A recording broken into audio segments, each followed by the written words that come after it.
Innal hamdalillah nahmaduhu wa nasta'inuhu wa nastaghfiruh wa na'udzu billahi min shururi anfusina wa min sayyiati a'malina. Man yahdihillahu fala mudilla lahu wa man yudlil fala hadiya lahu. Asyhadu an la ilaha illallah wahdahu la syarika lahu wa asyhadu anna Muhammadan abduhu wa rasuluh. Qala Allah Ta'ala, ya ayyuhalladzina amanu taqullaha haqqa tuqatih wa la tamutunna illa wa antum muslimun. Ya ayyuhan nasu taqu rabbakumul ladzi khalaqakum min nafsin wahidah wa khalaqa minha zawjaha وبث منهما رجالا كثيرا ونساء واتقوا الله الذي تساءلون به والأرحام إن الله كان عليكم رقيبا. يا أيها الذين آمنوا اتقوا الله وقولوا قولا سديدا يصلح لكم أعمالكم ويغفر لكم ذنوبكم ومن يطع الله ورسوله فقد فاز فوزا عظيما. أما بعد فإن أصدق الحديث كتاب الله وخير الهدي هدي محمد صلى الله عليه وسلم وشر الأمور محدثاتها وكل محدثة بدعة وكل بدعة ضلالة وكل ضلالة في النار. Ma'asyiral muslimin, jemaah Jumat yang dimuliakan Allah Subhanahu wa taala. Kita bersyukur kepada Allah Subhanahu wa taala atas segala nikmat, atas segala kebaikan hingga saat ini kita masih bisa beribadah kepada Allah. Yang mana kita lihat di luar sana masih banyak kaum muslimin yang tidak tahu untuk apa mereka diciptakan. Mungkin tahu, tapi diperbudak oleh dunianya, masih sibuk dengan mencari rezeki dan urusan lainnya. Maka kita bersyukur atas nikmat yang besar ini. Kemudian salawat beserta salam semoga selalu tercurahkan untuk junjungan kita yang mulia Nabi Muhammad sallallahu alaihi wasallam. Allahumma salli wa sallim wa barik ala Muhammadin wa ala alihi wa ashabihi ajma'in wa man tabi'ahum bi ihsan ila yaumiddin. Kemudian kaum muslimin, marilah kita selalu meningkatkan keimanan dan ketakwaan kita kepada Allah Subhanahu wa taala dengan takwa yang sebenar-benarnya, dengan cara mengerjakan perintah-perintah Allah. Kemudian kita jauhi larangan-larangannya. Ma'asyiral muslimin, jamaah Jumat yang dimuliakan Allah Subhanahu wa taala. Sadarkah kita bahwa dua macam jenis ibadah itu harus seiring dan seirama? Pertama, ibadah kita kepada Allah Subhanahu wa taala haruslah sesuai dengan apa-apa yang telah dicontohkan Rasulullah sallallahu alaihi wasallam.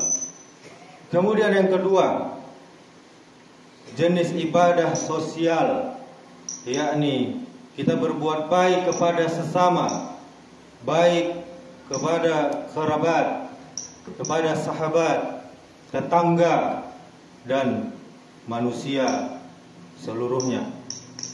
Sesungguhnya Allah Subhanahu wa taala telah berfirman di dalam Al-Qur'an surah Al-Imran ayat 112, Duribat 'alaihimuz zillatu aynama sukifu illa bihablim minallah wa hablim minan nasi wa ba'u bighadabin minallah wa duribat 'alaihimul maskanah.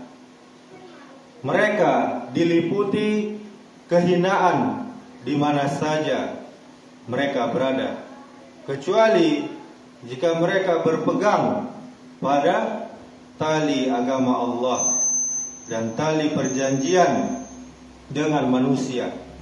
Mereka mendapat murka dari Allah dan selalu diliputi kesengsaraan.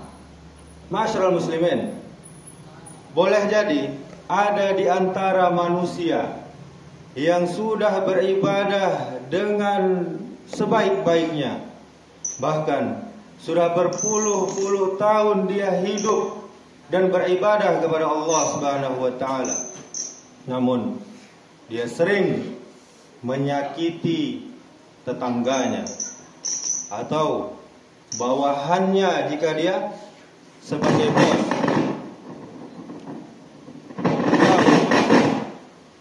atau sahabat, mungkin juga kerabatnya. Dia masih kesulitan menjaga mulutnya, lisannya. Dia masih keberatan mengeluarkan hak fakir dan miskin.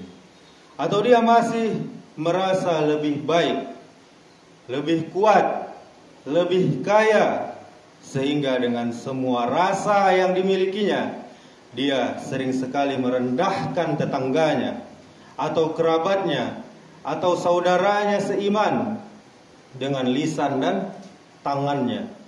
Padahal Rasul kita sallallahu alaihi wasallam telah bersabda di dalam sebuah hadis, "Kam yaqulu ya Rabbi hadza aghlaqa babahu duni famana'a ma'rufa." Berapa banyak tetangga yang akan memegang tangan tetangganya di hari kiamat sambil berkata, "Wahai Rabbku, orang ini menutup pintunya dariku dan dia enggan memberi apa yang ia miliki." Hadis ini derajatnya hasan li ghairi. Ma'asyiral muslimin, jamaah Jumat yang dimuliakan oleh Allah Subhanahu wa taala. Mungkin juga kita sudah memahami semuanya apa akibat, apa konsekuensi dari mengganggu tetangga atau selain tetangga atau sesama manusia apabila belum minta maafnya, belum minta halalnya, belum minta ikhlasnya, ridhonya di dunia ini, maka kita akan ditagih kapan? Nanti di hari akhirat. Telah dikatakan di dalam sebuah hadis, Rasulullah sallallahu alaihi wasallam pernah ditanya, "Tahukah kalian siapakah orang yang bangkrut itu?" Kemudian para sahabat menjawab, orang yang sudah tidak punya harta, tidak punya dirham atau dinar. Kemudian Rasul sallallahu alaihi wasallam berkata, orang yang bangkrut itu dari umatku, dari kaum muslimin, adalah orang yang datang pada hari kiamat. Dia bawa pahala solat, dia bawa pahala puasa, dia bawa pahala zakat. Akan tetapi dia juga membawa dosa-dosa karena dia telah mencela orang ini, memakan harta orang ini, menumpahkan darah orang ini, dan memukul orang ini. Lantas orang yang dizalimi diberi sebagian kebaikan-kebaikannya, dan yang lain juga diberi sebagian kebaikan-kebaikannya. Apabila kebaikannya sudah habis dan seluruh kewajibannya belum tertunaikan, sebagian dosa-dosa mereka, yaitu orang-orang yang dizaliminya tadi, akan dipikulkan kepadanya, lalu dia dilempar masuk ke dalam neraka jahanam. Hadis riwayat Muslim. Ma'asyiral muslimin, jamaah Jumat yang dimuliakan Allah Subhanahu wa taala.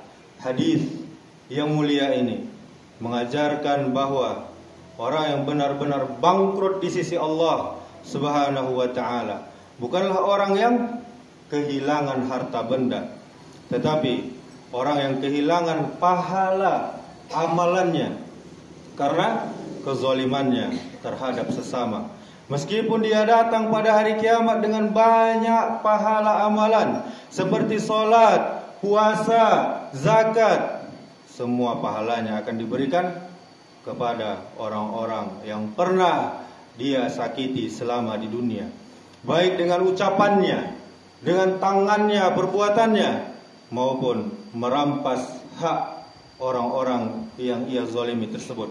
Ketika pahalanya telah habis, sementara dosanya terhadap orang lain belum juga terlunaskan, belum juga terbayarkan, maka dosa-dosa orang yang ia zalimi akan dipindahkan kepadanya hingga akhirnya ia dilempar ke dalam neraka. Na'udzubillah, kita berlindung kepada Allah dari hal yang demikian. Pelajarannya, ma'asyiral muslimin, jagalah lisan kita dan perbuatan kita terhadap sesama. Jangan sampai amal ibadah yang kita kumpulkan bertahun-tahun lenyap, hilang, sia-sia hanya karena menyakiti hati orang lain. Ibadah kepada Allah harus wajib diiringi dengan akhlak yang mulia, akhlak yang baik kepada sesama manusia. Ma'asyiral muslimin, sebagai kesimpulan khutbah kita kali ini, mari kita pahami dua macam bentuk ibadah, yaitu ibadah vertikal kepada Allah Subhanahu wa taala atau hablum minallah, dan ibadah horizontal yaitu ibadah sosial kepada sesama. Kedua jenis ini merupakan tali perjanjian kita kepada Allah dan juga kepada sesama. Jangan pernah kita melupakan ibadah sosial di masyarakat di samping kewajiban kita kepada Allah Subhanahu wa taala. Maka dengan demikian niscaya kita akan selamat dari yang namanya kebangkrutan di akhirat nanti. Semoga Allah Subhanahu wa taala memudahkan kita semuanya untuk lebih bisa menjadi sebaik-baik manusia, yaitu manusia yang bermanfaat bagi orang lain. Amin, Allahumma amin. Barakallahu li wa lakum fil Qur'anil Karim wa nafa'ani wa iyyakum bima fihi minal ayati wa dzikril hakim wa taqabbala minni wa minkum tilawatahu innahu huwal ghafurur rahim.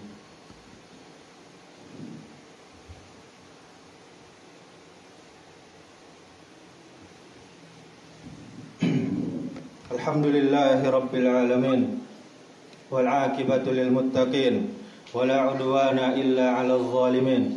Asyhadu an la ilaha illallah wahdahu la syarikalah wa asyhadu anna Muhammadan abduhu wa rasuluh. Qala Allah ta'ala ya ayyuhalladzina amanu taqullaha haqqa tuqatih wa la tamutunna illa wa antum muslimun. Summa qala Allah ta'ala wal 'asr innal insana lafi khusr illa alladzina amanu wa 'amilus solihat wa tawasaw bil haqq wa tawasaw bis sabr. Allah Subhanahu wa taala telah bersumpah dalam surah Al-Asr ayat 1 sampai 3, demi masa sungguh manusia berada dalam kerugian kecuali orang yang beriman, orang yang beramal soleh, orang yang saling menasihati dengan benar, dan orang-orang yang saling menasihati dengan kesabaran. Innallaha wa malaikatahu yusalluna 'alan nabi ya ayyuhalladzina amanu sallu 'alaihi wa sallimu taslima. Allahumma salli 'ala Muhammad wa 'ala ali Muhammad kama sallaita 'ala Ibrahim wa 'ala ali Ibrahim wa barik 'ala Muhammad wa 'ala ali Muhammad kama barakta 'ala Ibrahim wa 'ala ali Ibrahim fil 'alamin innaka Hamidum Majid.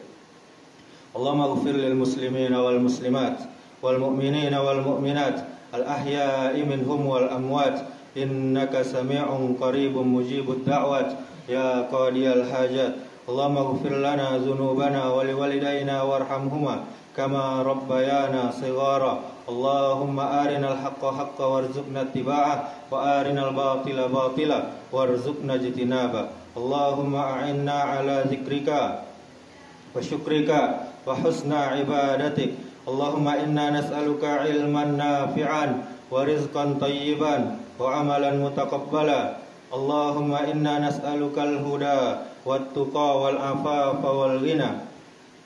Allahumma inna nas'aluka ilman nafi'an wa rizqan tayyiban wa amalan mutaqabbala. Allahumma ya muqallibal qulub tsabbit qulubana ala dinik. Allahumma aslih wulata umurina. Allahumma aslih wulata umurina. Allahumma aslih wulata umurina. Allahumma faqihna fid din wa 'allimna at-ta'wil. Allahumma ansur ikhwanana al-muslimina fi Filistin. Allahumma kun li ikhwanana al-muslimina fi Sudan. Allahumma ihfazhum min kulli su' wadfa' anhumul bala'a wal fitana ma zahara minha wa ma batan. Allahumma alif baina qulubihim wa aslih dhata bainihim warzuqhumul amna wal iman was salamata wal islam warfa' anhum az-zulma wad diqa wal alam. Innaka ala kulli syai'in qadir. Rabbi ij'al hadza balada aminan. Rabbana hab lana min azwajina wa dhurriyyatina qurrata a'yun waj'alna lil muttaqina imama. Rabbana zalamna anfusana wa illam taghfir lana wa tarhamna lanakunanna minal khasirin. Rabbana la tuzigh qulubana ba'da idh hadaitana wa hab lana min ladunka rahmah innaka antal wahhab. Rabbana atina fid dunya hasanah wa fil akhirati hasanah wa qina azaban nar. Ibadallah, innallaha ya'muru bil adli wal ihsan wa ita'i dzil qurba wa yanha 'anil fahsya'i wal munkari wal baghi ya'izukum la'allakum tadhakkarun. Fadhkurullahal 'azim yadhkurkum washkuruhu 'ala ni'amihi yazidkum wa la dzikrullahi akbar. Aqimis shalah.